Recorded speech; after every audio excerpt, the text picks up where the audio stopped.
and we are going to talk about Shaquille O'Neal and the Joker. Because comments have been made recently by Shaq, I believe. You guys correct me if I'm wrong, but he has said he would absolutely dominate in his prime. He would dominate prime Joker. Right? Is that's correct? Yes. Absolutely. Okay. Now, we're going to go over here and we're going to look at these stats. I have to keep switching the graphic here because I have the logo down there, right? But there are the prime stats: 1996 to 2003, Shaquille O'Neal, and 2019 to right now, Joker. Okay. You're looking at points. Shaq's got him 27.9 and 25.7. Rebounds per game are the same, 11.9. Steals per game, Joker's got him 1.4 to 0.6. Blocks per game, Shaq's got him 2.5 to 0.7. Field goal percentage is very similar. Joker's got him barely. 0% is 3-point percentage for Shaq. So Joker's got him one. Joker's definitely got him on the free throw percentage. And then so on and so forth, all the way through there. You can look and see the other stats. Now, what are your opinions on this? So I've always been in Shaq in those late 90s, early 2000s, the most dominant player in that little time period in NBA. That the Kobe needs to thank Shaq for most of his time, his first three titles. But then when we say, okay, Shaq versus Joker, okay, who would win? What era are we playing in? That's true. That matters. If we're playing in the current day and age of the NBA, Shaq is distinct. The type of player Shaq is distinct because right there, 3-point percentage, 37%. Joker shoots better than some of these guys that are small guards. The current NBA is a perimeter game. Well, Joker would just come on, Shaq, come outside. I'll drive right by you or shoot it over your head. So in the current game, Shaq would struggle. Joker would win. But then you go back to Shaq's era when they played, the big boys, Shaq would absolutely be better than Joker. Do I think Joker would be a scrub? No, but do I think Joker would be what he is now? No, I don't think he would be. I think in the era that we grew up watching and stuff like that, which Shaq was, to me, at times was the most dominant player, he would dominate. In this era where it's more around the perimeter, am I saying Shaq would be bad? No, I think Shaq would be good on offense, but I think he'd be more like a Jahlil Okafor where their defense is non-existent. Be more like some of those guys that, hey, we can go score 20-something points, but, your defense is liability because you can't cover anybody on the outside. I'll say this. Shaq's numbers as far as rebounds and all that would go up dramatically in today's game because of the perimeter game, in the paint. Yeah. And they'd be getting them. Yes. I think his blocks would go down because they're not driving in trying to shoot in the paint. Okay. Obviously his free throw and 3-point percentage ain't going to go anywhere. So there's going to be some give or takes there. I think he probably still averages about the same amount of points, especially on the offensive rebounds. Might even have an uptick in points because he'll get those offensive rebounds and get an easy two, dunking on whoever. But Joker, do you think, I mean, give me a comparison back in that day. You think he's like a Dirk Nowitzki? Probably. Yeah. Or would have to be anyway. Yeah. Yeah. To be successful. He's more well-rounded. He can play point guard. I mean, sometimes a lot of time he's the one bringing it down to court. I mean, he's just more versatile. Would he have been more versatile in the 90s? I don't know. I mean, because that was almost unheard of how some of these big men play now. And LeBron's kind of the start of that with the point forward spot. Like, if he played during Shaq's era, I don't know if Joker would be what he is because I don't think he would have been allowed to be what he is. Yeah. And this is hard for me because I think, for my money, Shaquille O'Neal's the best center in the history of the NBA. Absolutely. Yes. For my money. I think know there's a lot of people who can argue that, but I think yes. Oh, yeah. I mean, people are going to argue it and they'll always bring up the free throw. But the one thing that that I'm looking at when I'm doing this, no matter what era you're playing in, right? I do believe that Shaq in this era one, like you said, rebounds and stats around the rim would go way up.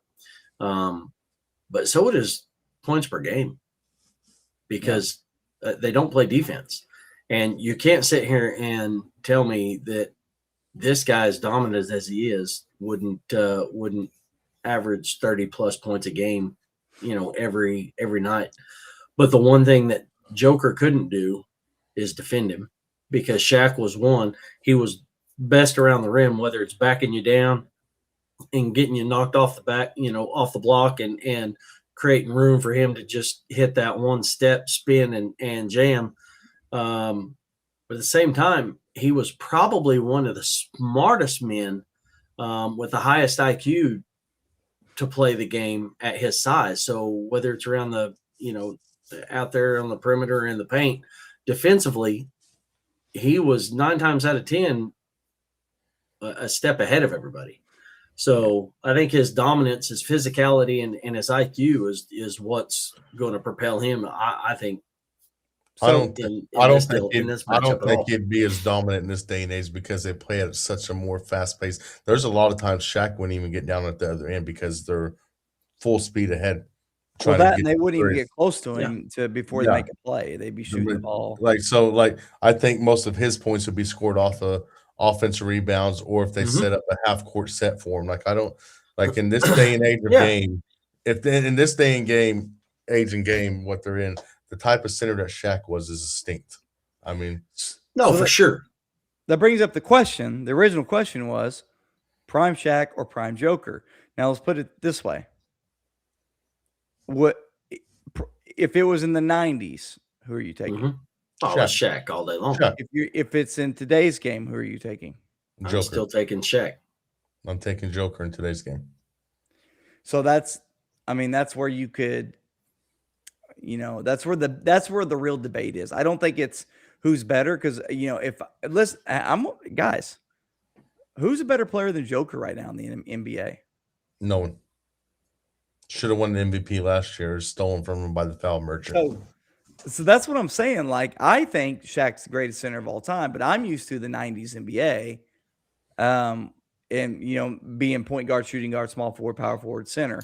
Some teams don't even call it that anymore. No. So in my mind, I always go to Shaq because I think he's the greatest center of all time. However, in today's game, Joker's the best player in the NBA. That's why they call it the positionless NBA because there's really no positions anymore. There's really no set positions. Like back in when we watched the NBA, Joker's not a center. He's a small forward or a power forward. Yeah. But in this today's age in the game where they're up and down the court trying to get as many shots up as they can and stuff like that, Shaq is going to not be as dominant as he was. And then again, I think he would be more like a Jalil because they're going to take his defensive presence down low. They're going to take it away because they're going to try to get up and down the court as many times as they can. They'll shoot 63s if they have to. We'll make 20 of them. Who cares? They would have to. Okay, so that's a really good point, though.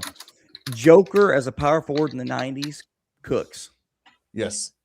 Cooks. Mm-hmm. Him as a center in the 90s, he'd still be good. I'm not saying he'll cook.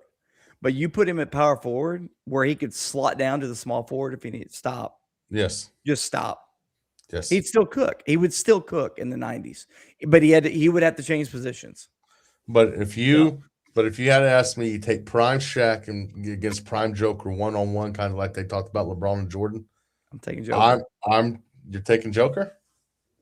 If they're one-on-one? One-on-one, yeah. Yeah. I mean, Joker's going to shoot from he's going to keep him on the outside. Yep. You're right. I mean, but the only thing, Shaq's his phicality, interior defense. I say interior because Joker's not a small man. Well, no, but neither is Shaq. Quicker. But like I said, Shaq's IQ put him one step ahead of everybody. But if we're talking one-on-one, 1v1. Absolutely. I'm taking Joker. He can shoot outside. He can shoot those jumpers all day, 12 He can shoot the jumpers, yeah. Because here's the thing. How much quicker do you have to be to pull up a three? Well, if you're out there on the perimeter, you got a big 7'3", 280-pound man coming at you. It's not the same as having SGA come flying at you or Paul George or anybody like that. Here's where I would lean towards Joker net. Joker punts fake. Shaq don't have the quickness and ability if he goes up in the air off that punt fake to get back on defense. He goes up, Joker's by him. It's easy. Done. If Joker holds his ground and doesn't let Shaq get in the paint, Shaq is going to struggle on those shots more than Joker. Shaq, if you go back and look at most of Shaq's points are in the paint. Absolutely. I mean, 100%. Yeah, that's where he's dominant. I'm going to tell you, that's tough for me to say that. I'm saying it from a very unbiased opinion here because Shaq might be my favorite player of all time in the NBA. I love Shaq. I mean, I love Shaq now. I love Shaq back then. I just love Shaq. I do. I love how terrible he is at the free throw line. I love that he just dunks on everybody, how he stares at people. You can't understand him when he talks. I love Shaquille O'Neal. I do. Besides that, he went to LSU because I can't stand LSU. But that's hard for me to say. If it's one-on-one, I'd take Joker. But if you're telling me on a team, I'm taking Shaquille O'Neal, baby. Yeah, in a team format where you have positions and not the positionless NBA, which I think is part of the issue with the NBA now.